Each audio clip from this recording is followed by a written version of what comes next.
So I don't even know how to look. It's Liverpool, innit?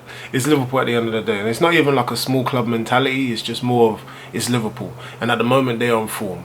They're confident. They know how to play. They have their sense of style. They have the way that they, you know what I mean? Klopp has instilled it in them how to play football. And they've been unbeaten at Anfield for what? Ridiculous amount of games. Over 30 games or something silly like that. So I'm not surprised.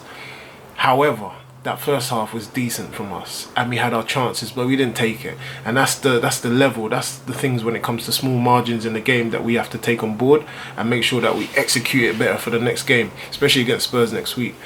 But I mean, the goals, man. The first goal that we conceded, the Matip goal, you know, it's just simple things like this whole zonal marking thing. Like for me, like, all right, cool. If Emre's the boss, he's the gaffer, I understand that, I respect that. But if I know that there's a certain man in the box that I'm marking and they're good in the air, I know they're good in the air or they're tall, I'm going to make sure I get a bit closer to them.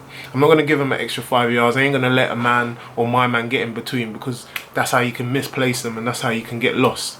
And that's exactly what happened. They were so focused on marking Virgil van Dijk that no one was picking up Matip. I think it was Guendouzi. Poor thing, he's still a young boy. But still, it's just one of those things that you have to get closer to them. You have to get touch tight. Do you know what I mean? Get your arm on them. Let them feel you. Let them feel you. Jump with them. But it was too easy for Matip. Once that happened, the floodgates opened. Obviously, he went into half-time 1-0 down. I still said, look, we got a chance. However, that second goal, coming straight off the back, it was a penalty, wasn't it? Yeah, it was a penalty. Let me see. My other thing is VAR. Listen, VAR is a funny thing. VAR is a yeah, because the amount of times VAR has been used and then they didn't really use it in the Anfield game, and then the times that they did use it was against us. Alright, cool. So like the second goal that Liverpool scored, obviously David Luiz, look, he done alright last week. And I'm not going to be like Mo and call him a clown or anything like that. He made a silly mistake. He was being lazy. Salah's on it. Yeah, you can see how Salah is. And the thing is like, I was saying watch out for Mane, and you got to watch out for the front three. But, you know, Salah, I didn't think... he just kind of just woke up in the game, you know. He just had these little bursts. And unfortunately, because we gave the ball away... Let's have a look. Trent Alexander-Arnold... This is what I'm saying. The way that we were set up, we allowed their fullbacks to have all the play. And they're probably one of the most effective fullbacks going forward. If you allow Trent Alexander-Arnold to pass in a ball, or pop in a ball, fizz in a ball or anything like that, you're in trouble. Especially if you haven't got that midfield in front of you that are blocking it off or that are screening it off. That's why I probably would have preferred Torreira. Torreira probably would have been better in the midfield. But hey, I'm not Emery. Obviously fizzed the ball into him. I think it was just like a clever play, a little 1-2 or a little flick. David Luiz was too tired, just pulled him back. Soft penalty for me, but still, like, nowadays you can't really do those things, especially as the centre-back. You have to make sure that you're on board. Even though Salah was through, it's on his right foot. You don't know. You don't know what he can do. You don't know if he's going to hit it properly. He might scuff it or anything like that. Take that chance. Go with him and try and put in a challenge. Do you know what I mean? Try and make that angle a bit more smaller. All those things you have to take into account. But he didn't do it. He was being lazy and just pulled back his shirt, and that's what happens. You get punished in the game. Especially knowing that everyone, all the Chelsea fans, all the fans of the Premier League, Twitter, the whole world was just like, oh yeah, that's typical David Luiz. I know he can do better, and I hope he'll do better, especially for next week's game against Spurs. The third goal. That third goal, man. It was a good penalty. It was a good penalty. I'll give him that. But that third goal,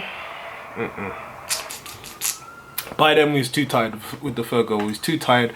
I think Fabinho pinged in a ball into the channel. Monreal was like up the pitch, out of position. Look at that. Look what he's doing. He's out of position.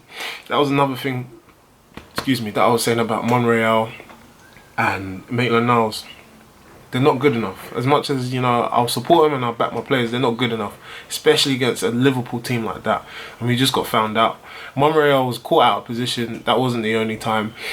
Left isolated. David Luiz was left isolated. The only thing I'll say about that goal, yeah, I said on Twitter, I said they're scoring Henry goals. Salah scored an Henry goal against us.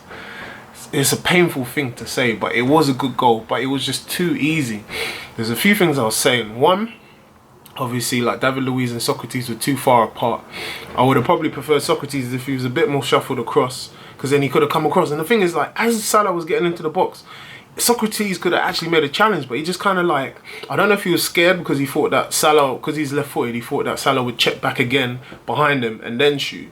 He kind of just took his foot off the pace. Like, I don't know, like, watch it and see what you think. But it's just like the David Luiz one, like where he challenged. I don't know as well, because me, I'm a defender and I'm left-footed. So those challenges there, or those opportunities like that, I love it, because I know that Salah's going to knock the ball in front and it's going to be a race. It's either I drop with him and follow him, or I make that challenge. I time it perfectly. As the ball comes from Fabinho, I time it and I just take him with my left foot, take the ball, and obviously the man. But he didn't do none of that. He just kind of like went in with like a half-hearted challenge with his right foot. And obviously that set him back even more, because then like his whole standing foot, his right foot was already off the ground. By that time, Salah was gone. And like I said, Socrates, I would have just hoped if Socrates just came across a bit more quicker, and there was too much space between the two. But at that time, I guess, like, well, look, we was wounded already, innit? So there's no point of even trying to try and cover it over. We got found out. We had our chances. If we took them, it would have been a different game. But that's what happens in the game of football.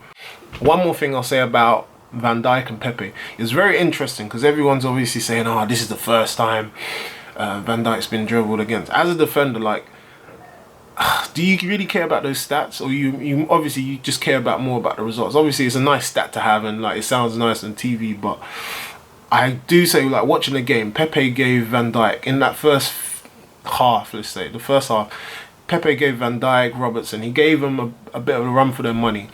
And it was the first time that I've seen, or not the first time, in a long time, you know, obviously like they played against your Messi's and then Mbappe's or whatever, but where you've seen a player that's actually, that you had to sit off of. Now, I've been in those situations. When you play against a decent player, you don't want to just dive in, you don't want to jump in, so you'll kind of give him like 5 or 10 yards, and you actually saw that with Van Dijk. There was a few times he was giving him space, because he didn't know what Pepe was going to do.